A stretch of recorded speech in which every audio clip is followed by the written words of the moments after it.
Hello students, स्वागत है आपका आपके अपने यूट्यूब चैनल फिजिक्स बाय हिंदीमान में। तो बेटा आइए अपने नेक्स्ट वीडियो की तरफ बढ़ते हैं। सेट नंबर 3 2020 का हम सॉल्व कर रहे हैं। 346 XU कोड है, वीडियो नंबर 2 है।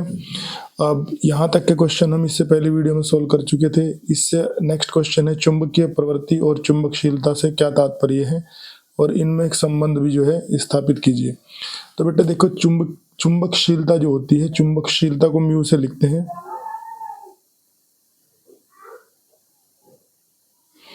ये क्वेश्चन नंबर हो गया आपका 4 का गे। तो जो चुंबकशीलता होती है, ये होती है जो किसी पदार्थ में जो चुंबकीय प्रेरण होता है और उस पे जो आरोपित चुंबकन क्षेत्र की तीव्रता है, तो इन दोनों का अनुपात होता है। तो अगर तुमसे कोई पूछे तो ये क्या है भाई, चुंबकीय प्रेरण।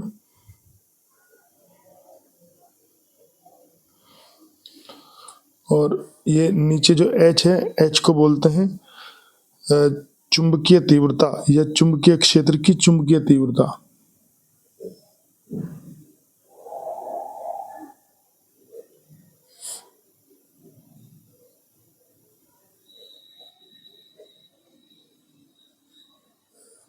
तो इसकी परिभाषा भी यही है कि किसी पदार्थ में उत्पन्न चुंबकीय प्रेरण तथा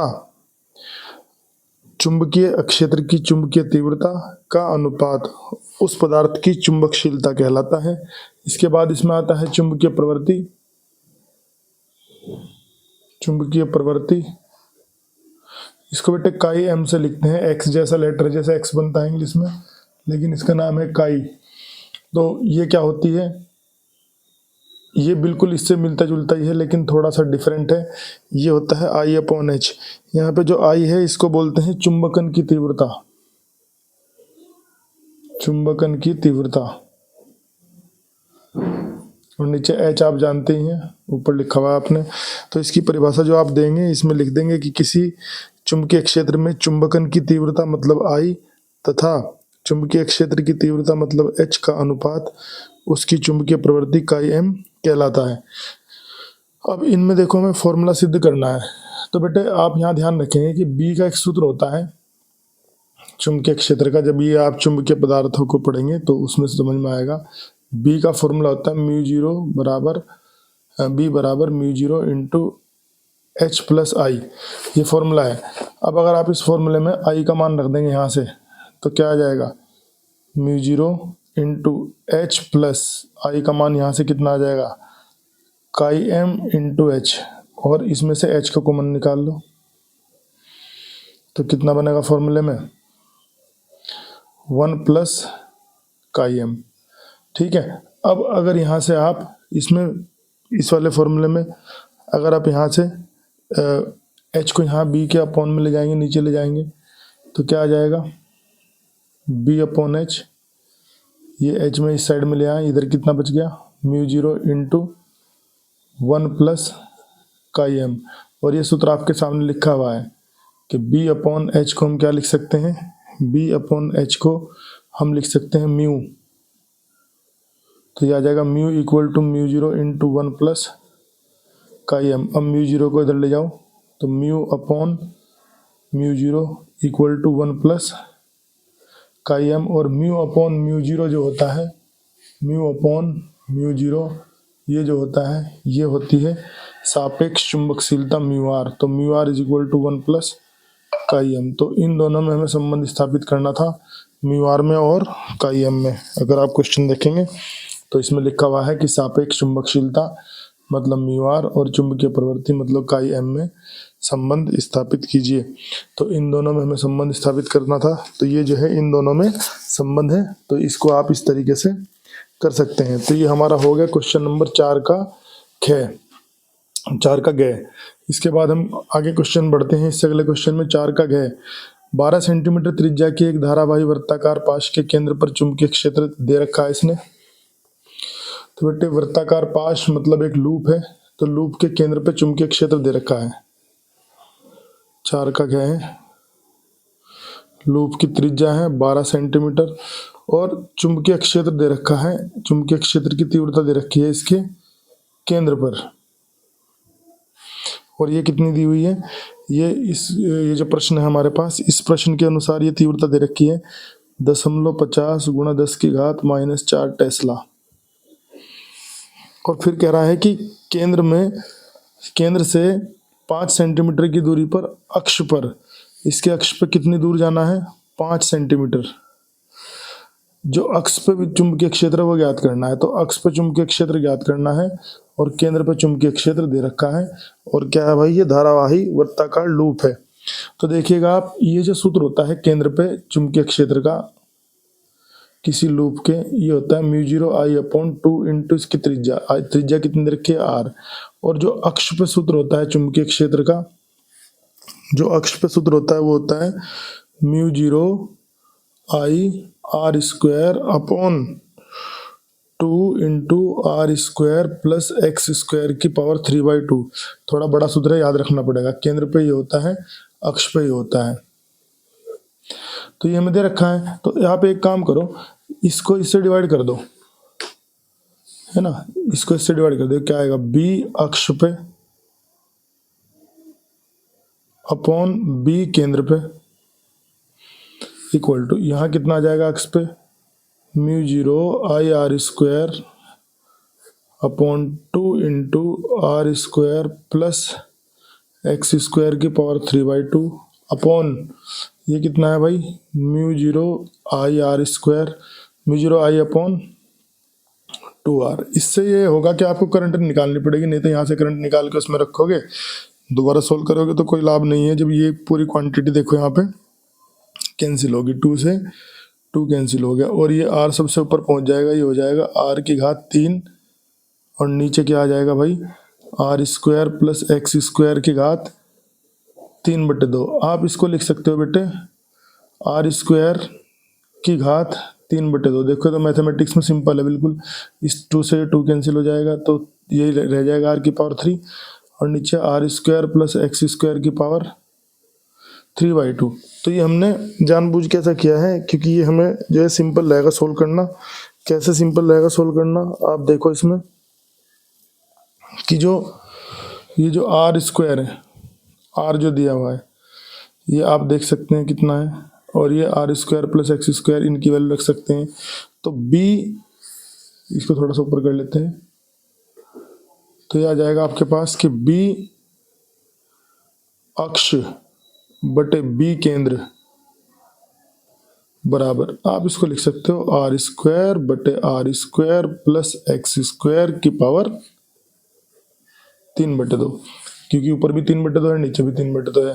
अब r कितना है, 12 का वर्ग होता है 144, यहाँ भी कितना आ जाएगा 144। x कितना दे रखा है, 5 का वर्ग होता है 25। इसको हल करेंगे, 144 बटे 169, इसकी पावर 3/2। और आप एक काम कर लो कि इसमें से 3/2 है ना, पावर 3 का मतलब क्यूब और 1/2 का मतलब स्क्वायर रूट, तो स्क्वायर रूट लो लो इसका। 144 का स्क्वायर रूट होता है 12, और 169 का होता है 13, तो 12/13 की घात 3, ये आ जाएगा 12/13 की घात 3। तो 12/13 की घात 3, इसको आप सोल्व कर लेंगे तो यही आंसर आपका जो है इसमें आ जाएगा जो दे रखा है। बस एक काम करेंगे इसमें कि ये जो b अक्ष है ये बराबर हो जाएगा, ये जितना भी आएगा 12/13 की घात 3 गुणा b केंद्र। और बेटे देखो केंद्र पे जो चुंबकीय क्षेत्र होता है वो इसने इस वाले क्वेश्चन में दे रखा है, कितना दे रखा है इस वाले क्वेश्चन में, ये रहा 0.50 गुणा 10 की घात -4। इस पूरे को सॉल्व कर लेंगे तो जो आपको आंसर दिया हुआ है, हम देख लेते हैं मॉडल में कि क्या आंसर दिया है। यही आपका आंसर इसमें आ जाएगा, 3.92 गुणा 10 की घात -5, 3.92 गुणा 10 की घात -5 ही दिया हुआ है। तो सोल्व करके ये आएगा 3.92 इंटू 10 की घात -5 टेस्ला। तो ये ऐसा आपका क्वेश्चन हो जाएगा। और यकीन मानिए ये क्वेश्चन बहुत शॉर्ट है, नहीं तो आई का मान निकाल लोगे यहाँ से गुणा भाग करके, फिर इसमें आई का मान रखोगे, गुणा करोगे, फिर भी इसका जो आंसर है वो थोड़ा सा टाइम ले लेगा आने में। तो इसको आप कर सकते हो। ये हो गया क्वेश्चन नंबर हमारा 4 का घ। इसके बाद हम क्वेश्चन नंबर 4 का अंगे देखते हैं। इससे नेक्स्ट पेज पे देख लेते हैं। इसको पॉज करके इसको उतार लीजिएगा आप क्वेश्चन को।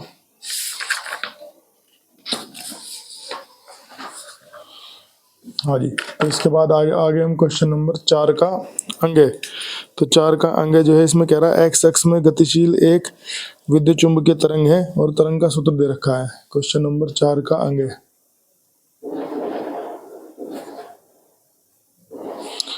विद्युत चुंबकीय तरंग का सूत्र दे रखा है ई वाई बराबर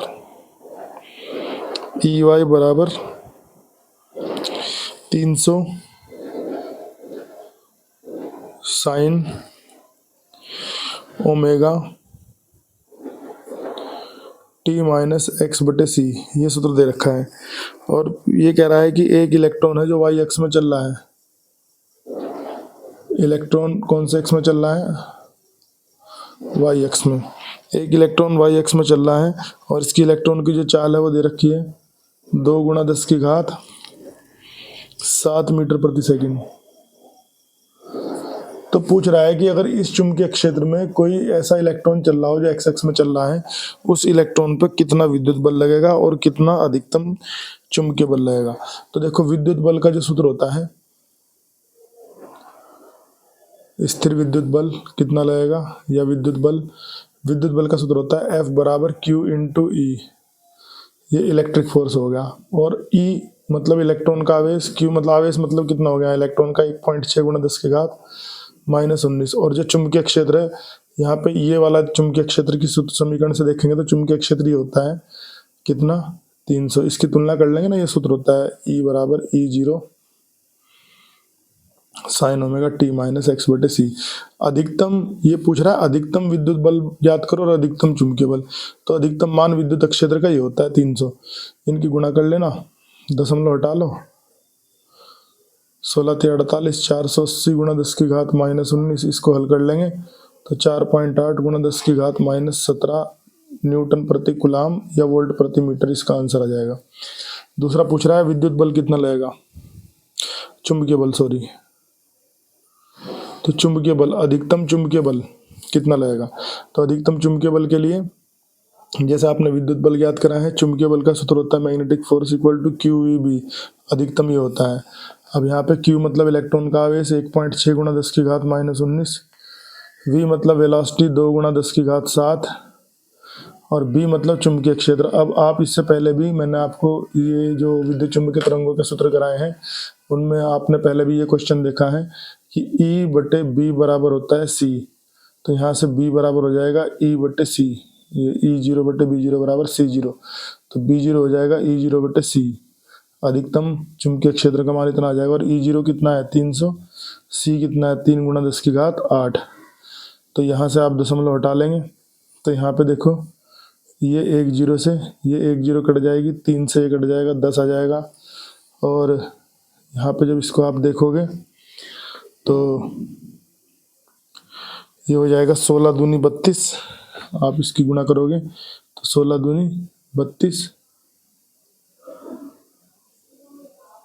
गुणा 10⁻⁷ कितना हो जाएगा, देखिए आप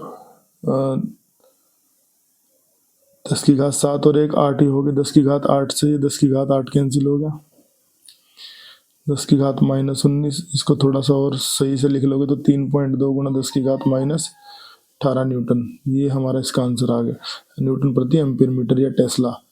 तो ये हमारा इस क्वेश्चन का आंसर आ गया। इससे नेक्स्ट क्वेश्चन अगर आप इसमें देखोगे तो ये है 1.5 अपवर्तनांक के उत्तल लेंस को वायु में फोकस दूरी 20 है। इसे 1.6 अपवर्तनांक के द्रव्य में रखने पर लेंस की दूरी, फोकस दूरी और प्रकृति बताओ।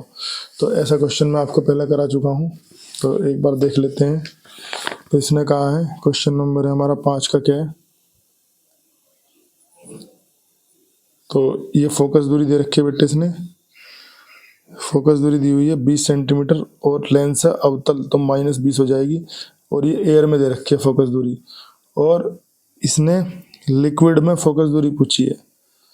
अच्छा, यहाँ पे कांच का अपवर्तनांक दे रखा है Ng, मतलब रिफ्रैक्टिव इंडेक्स ऑफ ग्लास 1.5 और जिस लिक्विड में रखा जा रहा है उसका रिफ्रैक्टिव इंडेक्स दे रखा है 1.6। तो ये क्वेश्चन मैंने आपको पहले से कराए थे इस तरह के कि अगर एयर में लेंस रखा है तो प्रकाश की किरण एयर से जाएगी और किस में जाएगी, ग्लास में। लेकिन अगर लिक्विड में रखा है लेंस तो प्रकाश की किरण लिक्विड से जाएगी किस में, ग्लास में। तो जो फोकस दूरी का सूत्र है एयर में हो जाएगा 1/FA equal to NG minus 1/R1 minus 1/R2। Liquid के लिए जो होगा ये तो हो गया वायु में फोकस दूरी, और जो जल में फोकस दूरी, जल या फिर इसमें जो भी द्रव दे रखा है, द्रव में फोकस दूरी का सूत्र हो जाएगा 1/FL इक्वल टू LNG। ये तो एयर से जा रही है तो ANG हो जाएगा LNG minus 1/R1 minus 1/R2। और आप इस समीकरण को इससे डिवाइड कर दीजिए समीकरण 1/2 से।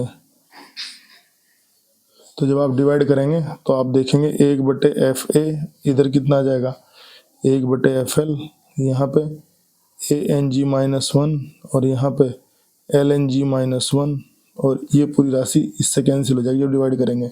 यहाँ FL ऊपर पहुँच जाएगा, FA नीचे रह जाएगा, ANG माइनस 1, और ये आप अपवर्तनांकों में संबंध जाके पढ़ेंगे, सापेक्ष और निरपेक्ष अपवर्तनांक में जो संबंध होता है आपस में, तो वहाँ से आपको पता चलेगा कि ये होता है ANG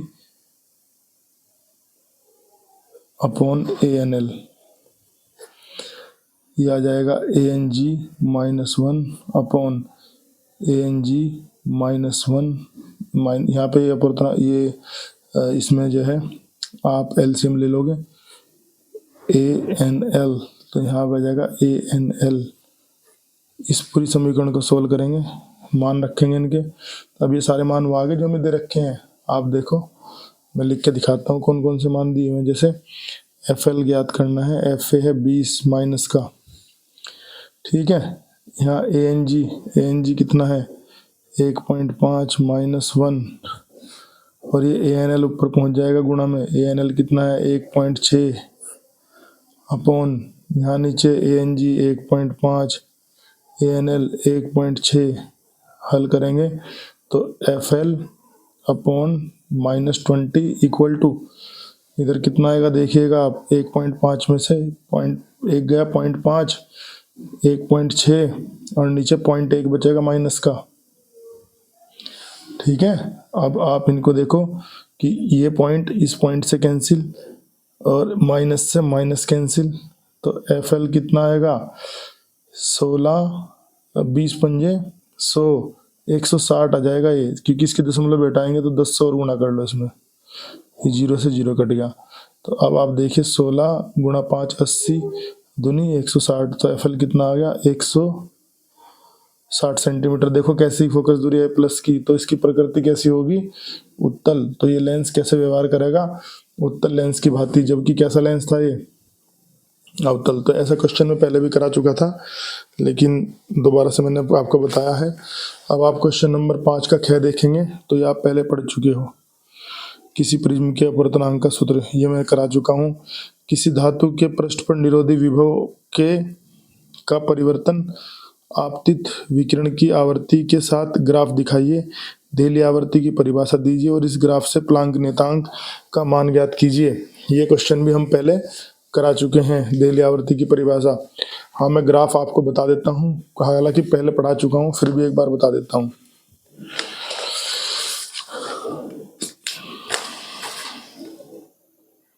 देखिएगा, जो आपको ग्राफ बताने जा रहे हैं ये पहले से हम पढ़ा चुके हैं ग्राफ आपको, लेकिन फिर भी आपको एक बार इस ग्राफ को दोबारा से हम बता देते हैं, क्योंकि ये प्रकाश विद्युत प्रभाव जो चैप्टर है उसमें हमने बताया था। तो प्रकाश विद्युत प्रभाव में ये बताया गया था कि जो हमारा निरोधी विभव होता है, निरोधी विभव और जो प्रकाश की आवृत्ति होती है, अगर निरोधी विभव को मैं एक्स अक्ष पे, निरोधी विभव को वाई अक्ष पे और प्रकाश की आवृत्ति को एक्स अक्ष पे रख रहा हूँ, तो बिल्कुल ऐसा ही ग्राफ होता है जैसा अधिकतम गतिज ऊर्जा और आवृत्ति के बीच ग्राफ आता है। तो ये ग्राफ आएगा ऐसा। अब इसमें यहाँ पे ये वाला जो पॉइंट है, इस वाले पॉइंट पे जो आवर्ती है इसको बोलते हैं देहली आवर्ती। अगर मैं इसको पीछे हटाऊंगा तो यहाँ पे टच करेगा। यहाँ से लेके यहाँ तक जो अंतःखंड है ये होता है W/E। और यहाँ पे जो इसकी जो प्रवणता है थीटा कोण से जो प्रवणता निकले ग्राफ की प्रवणता मतलब tan थीटा, ये जो ग्राफ की प्रवणता होती है ये आती है यहाँ पे H/E। आप चाहें तो अधिकतम गतिज ऊर्जा का सूत्र ये होता है, देखो hν - W। इस सूत्र में AE का मान रख दो और पूरी समीकरण को E से भाग कर दो, तो आप इस वाले ग्राफ की तुलना सरल रेखा के ग्राफ y बराबर mx - c से करोगे तो आपको सब समझ में आ जाएगा कि y अक्ष पे कौन है। देखो यहाँ पे जो y अक्ष है, y अक्ष पे कौन है V0, x अक्ष पे कौन है आवर्ती प्रवणता की जगह कितना है H/E।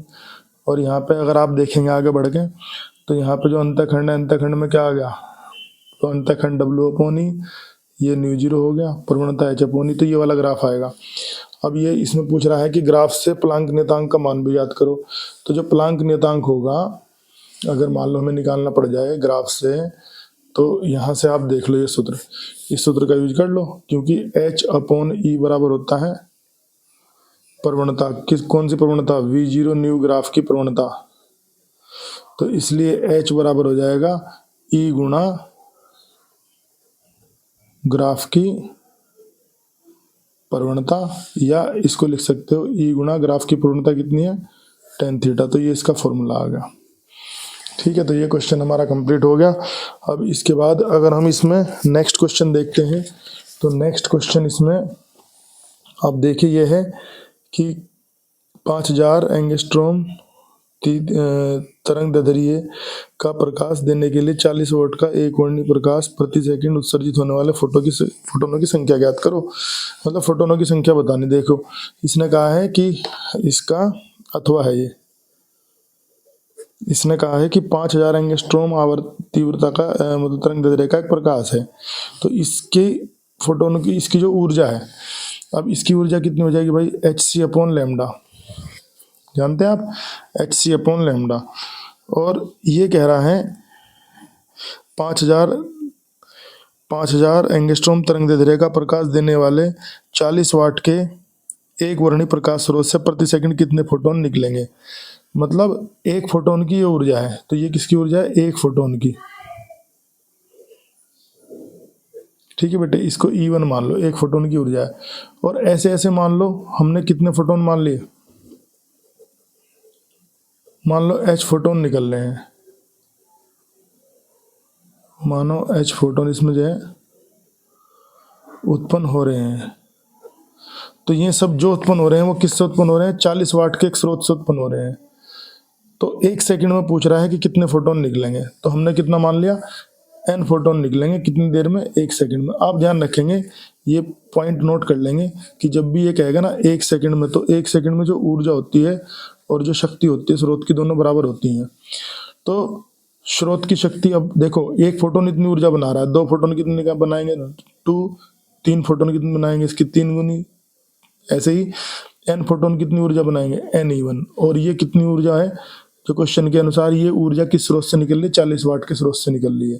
तो यहाँ से जब आप n निकाल लेंगे तो n कितना आ जाएगा, 40/E1। तो 40/ अब E1 का मान रख दो इसमें से, E1 का मान कितना है hc/λ। तो 40 गुना लैम्डा कितना है 5000 एंगस्ट्रॉम 10⁻⁻10 से गुणा करेंगे, h 6.6 गुना 10⁻⁻34, c का मान 3 गुना 10⁸8। इस पूरे को हल करेंगे तो गुणा भाग करके आपका यही आंसर आ जाएगा जो इसने दे रखा है, 10⁻20 फोटोन प्रति सेकंड।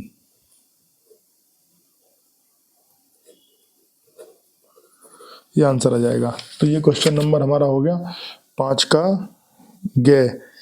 अब क्वेश्चन नंबर 5 का घ, इससे अगले जो क्वेश्चन है उससे नेक्स्ट वीडियो में करते हैं।